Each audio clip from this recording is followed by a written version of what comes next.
Assalamualaikum warahmatullahi wabarakatuh. Perkenalkan, nama saya Lydia Hafifah Siregar, NIM 1925.023. Di sini saya akan menjelaskan tentang pengamalan nilai-nilai Pancasila. Pancasila adalah dasar negara Republik Indonesia. Konsep dasar Pancasila terdapat pada pembukaan Undang-Undang Dasar 1945, yaitu kata Pancasila diambil dari bahasa Sanskerta. Panca artinya 5 dan sila artinya dasar. Jadi Pancasila artinya 5 dasar.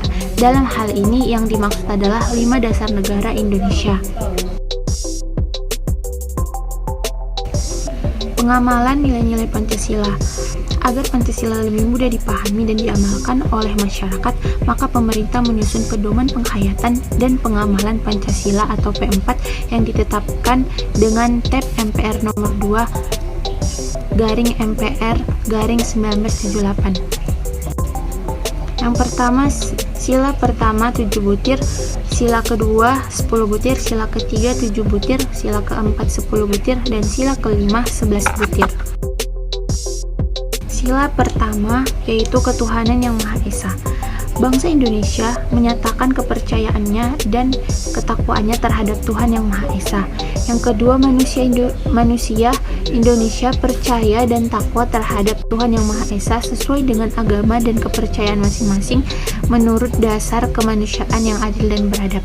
Yang ketiga, mengembangkan sikap menghormati dan bekerja sama antar pemeluk agama dengan penganut kepercayaan yang berbeda-beda terhadap Tuhan yang Maha Esa.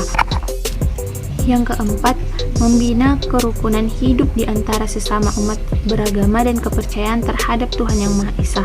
Kelima, agama dan kepercayaan terhadap Tuhan yang Maha Esa adalah masalah yang menyangkut hubungan pribadi manusia dengan Tuhan yang Maha Esa. Yang keenam, mengembangkan sikap saling menghormati, kebebasan menjalankan ibadah sesuai dengan agama dan kepercayaan masing-masing. Dan yang ketujuh, tidak memaksakan suatu agama dan kepercayaan terhadap Tuhan yang Maha Esa kepada orang lain.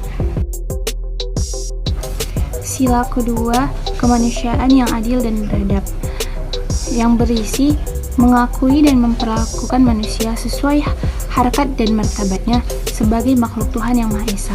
Yang kedua, mengakui persamaan derajat. Yang ketiga, mengembangkan sikap saling mencintai sama manusia. Keempat, mengembangkan sikap saling tenggang rasa dan tepa selera. Dan yang kelima, mengembangkan sikap tidak semena-mena terhadap orang lain.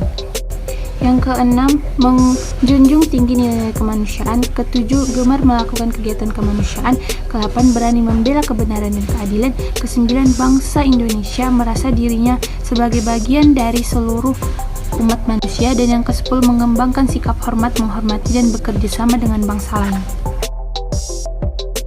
Sila ketiga yaitu persatuan Indonesia, yang dimana berisi mampu menempatkan persatuan, kesatuan, serta kepentingan dan keselamatan bangsa dan negara sebagai kepentingan bersama di atas kepentingan pribadi dan golongan.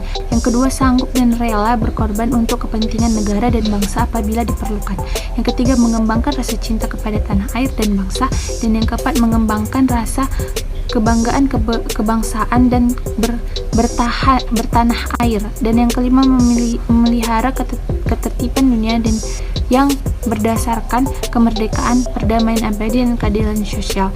Yang keenam, mengembangkan persatuan Indonesia atas dasar Bhinneka Tunggal Ika. Dan yang terakhir, yang ketujuh, memajukan pergaulan demi persatuan dan kesatuan bangsa. Selanjutnya, sila keempat, kerakyatan yang dipimpin oleh hikmat kebijaksanaan dalam permusyawaratan perwakilan. Sebagai warga negara dan warga masyarakat, setiap manusia mempunyai kedudukan, hak dan kewajiban yang sama. Yang kedua, tidak boleh memaksakan kehendak kepada orang lain. Ketiga, mengutamakan musyawarah dalam mengambil keputusan untuk kepentingan bersama. Keempat, musyawarah untuk mencapai mufakat diliputi oleh semangat kekeluargaan. Yang kelima, menghormati dan menjunjung tinggi setiap keputusan yang dicapai sebagai hasil musyawarah. Yang keenam, dengan iktikat baik dan rasa tanggung jawab menerima dan melaksanakan hasil keputusan musyawarah. Yang ketujuh, di dalam musyawarah diutamakan kepentingan bersama di atas kepentingan pribadi dan golongan. Yang ke-8, musyawarah dilakukan dengan akal sehat dan sesuai dengan hati nurani yang luhur. Yang ke-9, keputusan yang diambil harus dapat dipertanggungjawabkan secara moral kepada Tuhan Yang Maha Esa. Dan yang ke-10, memberikan kepercayaan kepada wakil-wakil yang dipercayai untuk melaksanakan permusyawaratan. Adapun sila kelima yaitu keadilan sosial bagi seluruh rakyat Indonesia, yang dimana isinya mengembangkan perbuatan yang luhur, yang mencerminkan sikap dan suasana kekeluargaan dan kegotong royongan. Kedua, mengembangkan sikap adil terhadap sesama. Ketiga, menjaga keseimbangan antara hak dan kewajiban. Keempat, menghormati hak orang lain. Kelima, suka memberi pertolongan kepada orang lain agar dapat berdiri sendiri. Yang keenam, tidak menggunakan hak milik untuk usaha-usaha yang bersifat pemerasan terhadap orang lain. Yang ketujuh, tidak menggunakan hak milik untuk hal-hal yang bersifat pemborosan dan gaya hidup mewah. Ketujuh, tidak menggunakan hak milik untuk bertentangan dengan atau merugikan kepentingan umum. Kesembilan, suka bekerja keras. Dan 10, suka menghargai hasil karya orang lain. Dan yang 11, suka melakukan kegiatan dalam rangka mewujudkan kemajuan. Nah, dapat diambil kesimpulan bahwa sila pertama, Pancasila, berbunyi ketuhanan yang Maha Esa. Sila ini berhubungan dengan perilaku kita semua sebagai umat beragama pada Tuhannya. Sila kedua, Pancasila, kemanusiaan yang adil dan beradab. Sila ini berhubungan dengan perilaku kita sebagai manusia yang pada hakikatnya semuanya sama di dunia ini. Sila ketiga, Persatuan Indonesia. Sila ini berhubungan dengan perilaku kita sebagai warga negara Indonesia untuk bersatu membangun negara ini. Sila keempat, kerakyatan yang dipimpin oleh hikmat kebijaksanaan dalam permusyawaratan perwakilan. Sila ini berhubungan dengan perilaku kita untuk selalu bermusyawarah dan menyelesaikan masalah. Keadilan sosial bagi seluruh rakyat Indonesia. Sila ini berhubungan dengan perilaku kita dalam bersikap adil pada semua orang. Cukup sekian hasil presentasi dari saya. Kurang dan janggalnya saya mohon maaf. Kepada Allah saya mohon ampun. Wabillahi taufiq wal hidayah. Wassalamualaikum warahmatullahi wabarakatuh.